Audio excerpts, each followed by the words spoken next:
Back in February 2020, the Irish Chamber Orchestra recorded a CD featuring works that we'd just performed in a series of concerts, one in Dublin and one in Limerick. I personally love the idea of a CD of a concert performance. So the CD features Jörg Widmann's Brio, the Strauss Concertino for solo bassoon, clarinet and strings, and Beethoven 7.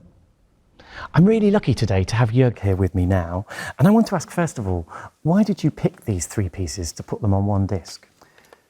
To me, it's very obvious that Beethoven 7 and my Brio belong naturally together in a way. Why? Because my music, my Brio would not exist without Beethoven 7.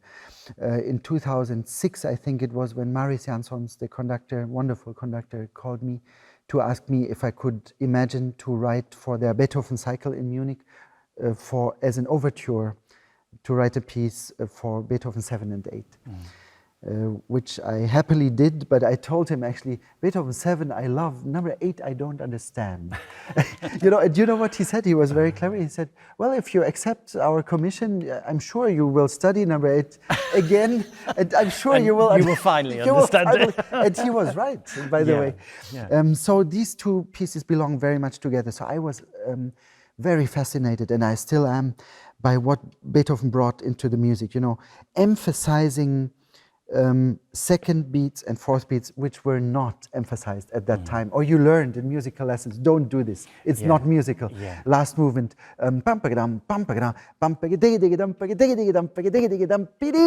that's really what you learn. Don't do that in music. That's what he does in the whole symphony, or the amount of sforzati.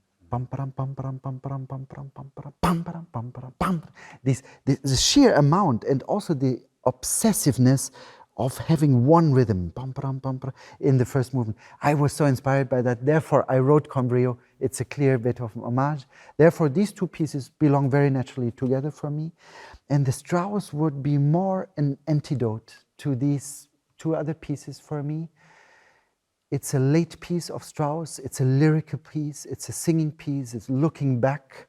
Beethoven and my piece, sorry for mentioning it in the same line, in the same sentence. You don't misunderstand me, I admire it so much. But, they have a similar spirit going forward, like that, wildness, But the Strauss looks back with his, do you also say this in English, with his smiling, one part smiling, one with tears, and one eye has tears in the eye. And I was very fascinated by doing that, to confront these two characters, and also to play together with the wonderful Diego Kenna, our wonderful bassoonist, to play this together with him, clarinet, bassoon, string orchestra and harp.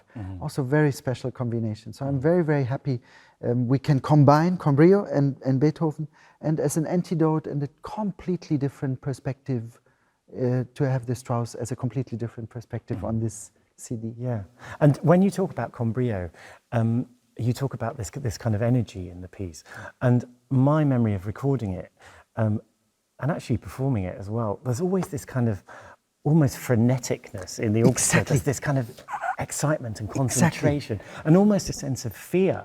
And that's what you wanted in the piece? Absolutely, yeah. But the feeling of playing Beethoven 7, these tempi, is not far away from what you describe.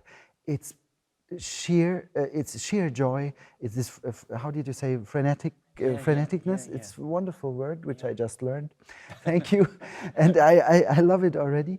But at the same time, if you take the Beethoven tempi seriously, there's also a feeling of, you called it fear, you might call it, it's just, you could easily fail in Brio. When I fail in Brio, or when a conductor, it's a very, conductors fear this piece a lot.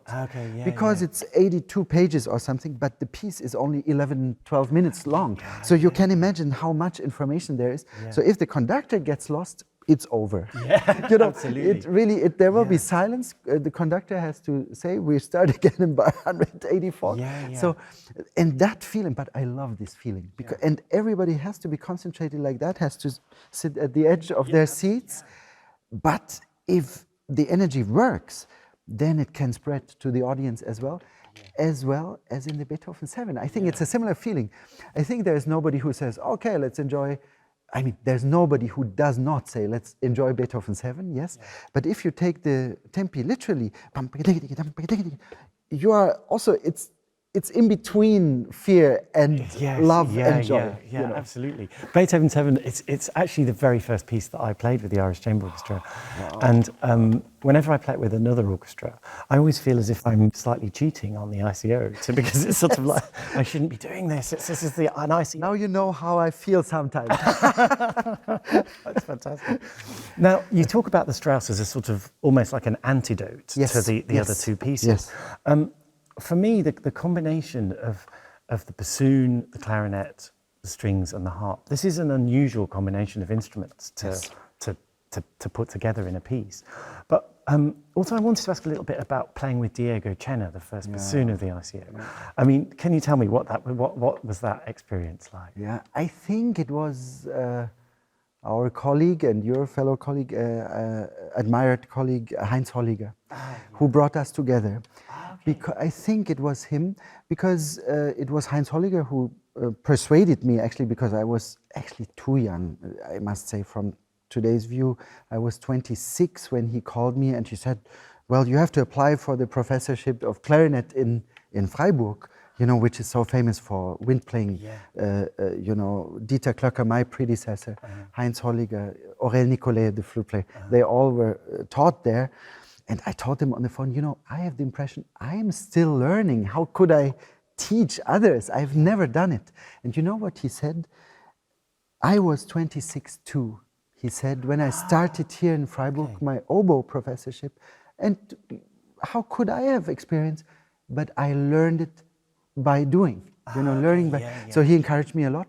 And I think he was the one who introduced me to Diego Cena, who is really by now really one of my most loved bassoon players in the world. I think his subtlety of playing, he can do anything, really. And how wonderful. He also then played with you in the orchestra, playing Brio and playing Beethoven 7, and then being soloist. And that's exactly our philosophy a little bit, right? You know, there's not also, you know, like in concert, now we sit here in Limerick Concert Hall tonight, we play together, I will conduct, you know, but we do it together, you know. Absolutely. That's the spirit. So Diego Cena, I can only talk in terms of love about him and admiration, really. What a wonderful, subtle human being too, right?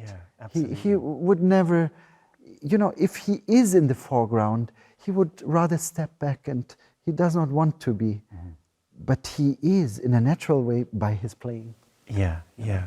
And finally, I know that you've heard the CD. I haven't heard it. But I wanted to know, what did you think? What did you feel when you heard that CD? Really joy. I would tell you the truth, and I have to be very honest. I'm so self-critical sometimes. Sometimes the first edit of CDs, which I get, I suffer, really, because I really think, why did I not hear it in bar 4? This transition does not work, and so on. Or in playing also, did I really do it? Did I really play an air accent there? It's so unmusic. So I mean it seriously. So, but with this, really, I promise you, from first moment on, pure joy. And I did not have many corrections this time. And Andrew Keener, once more, he did a fantastic sound, and we know him by now. You know, he's really a legend in recording legend, and he created a great sound. So really fantastic. I'm sorry to say, I can nothing but strongly recommend this CD. And I think that's a very good place to finish our interview. Thank you very much. Thank you, Matthew.